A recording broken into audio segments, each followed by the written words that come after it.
Okay, I'll just show you how to delete a mobile from the Bluetooth audio system in this 2016 VW Passat.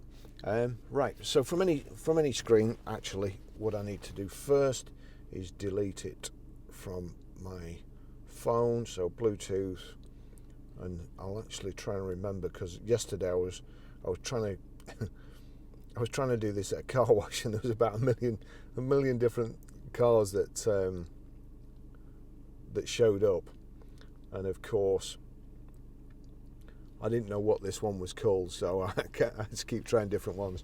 Right, so here we go. Here's the system. You've got menu here, you've got phone there, and you will notice that at the bottom there on the sat nav, the bottom menu goes off till you put your hand up, and then it comes on. So we'll go to menu, click on menu, and then we'll go to navigation, telephone. We'll go to telephone, click on telephone. You've got please find that, or setup here. If we click on setup, there you've got select telephone or Bluetooth. We'll click on Bluetooth.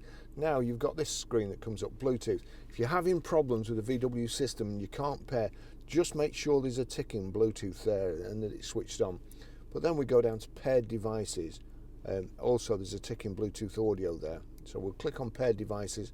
It shows my phone there. It's a music symbol, the telephone, and delete. So we want to delete it. Do you really want to delete Barry's iPhone 12 Pro? Yes, delete. So that's it gone.